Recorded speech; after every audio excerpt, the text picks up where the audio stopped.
Anonymous asks, whoa, okay, step back. The Daedalus built a cow suit for a woman who wanted to fuck a bull. And that's why the Minotaur was a thing.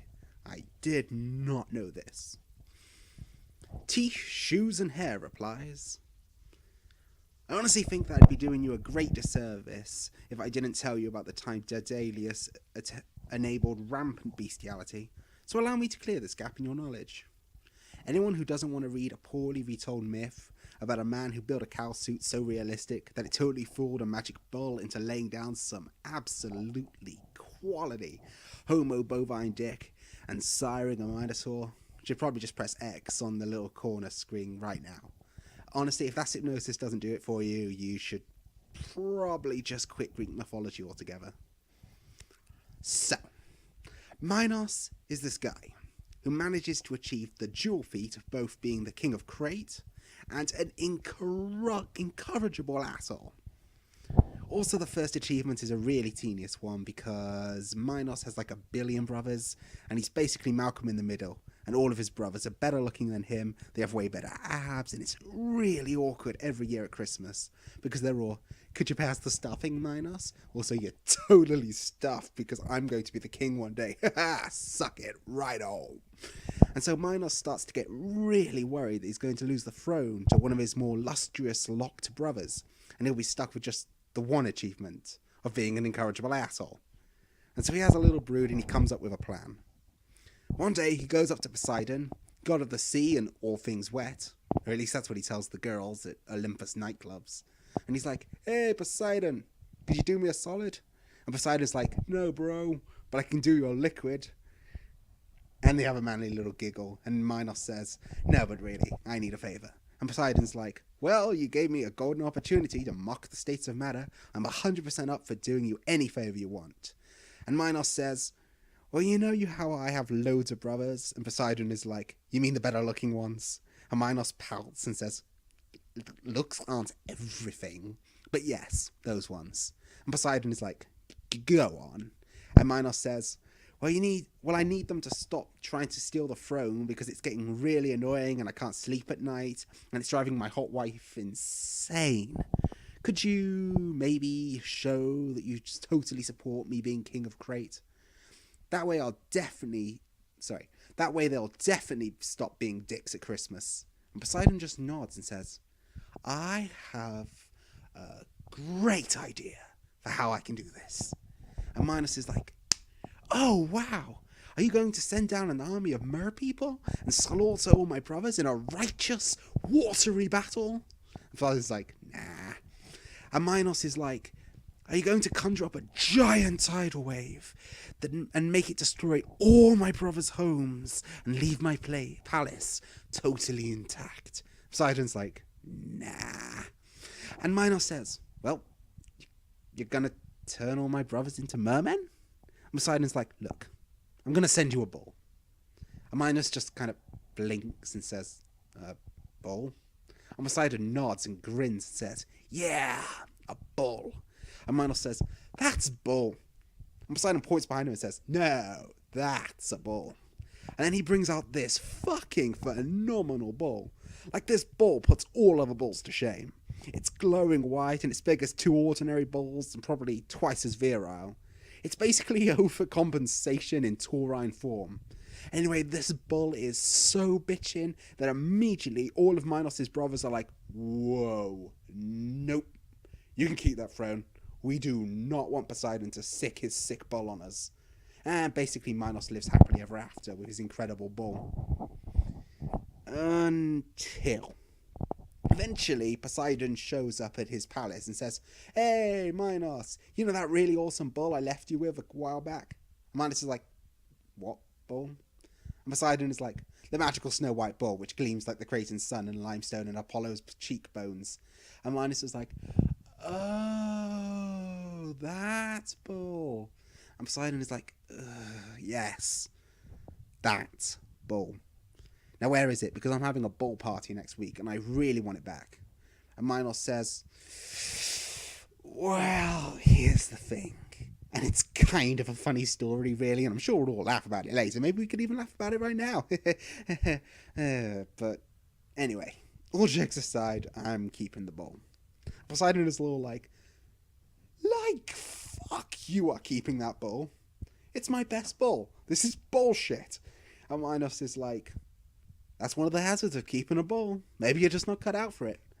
And Poseidon says, you haven't heard the end of this, Minos. You have made a very powerful and watery enemy. And then he leaves and Minos goes and, pets the bull or something.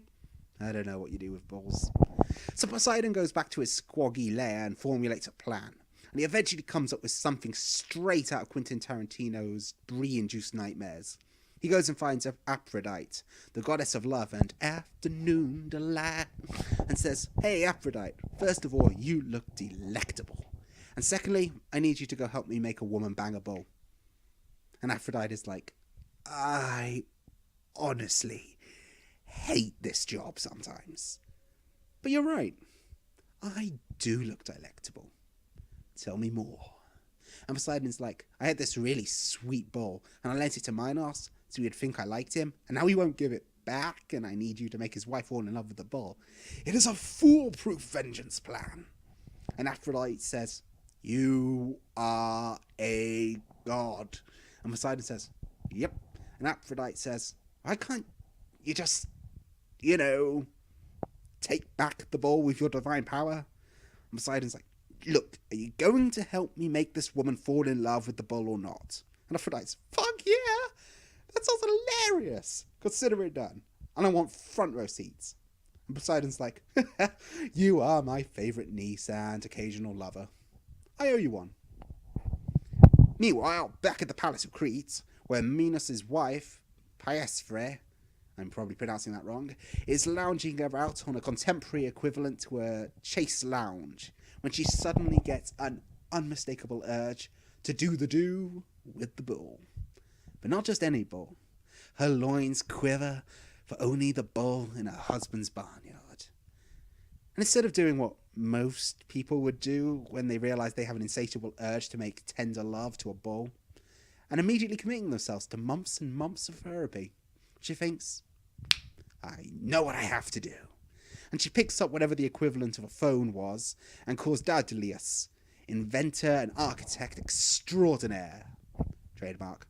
She's all, hey, Daedalus, we have patient confidentiality, right? And Daedalus is like, I'm not your doctor, so no. And she's like, well, I'm your queen, so how about you say yes and we get to what I want? And Daedalus is like, my lips are sealed, what do you need? And she's all, well, there's this really rad guy, and I totally just want to lay down and lick some chocolate sauce off his body. There's a little hitch in my plan. And Daedalus says, well, yeah, you're married.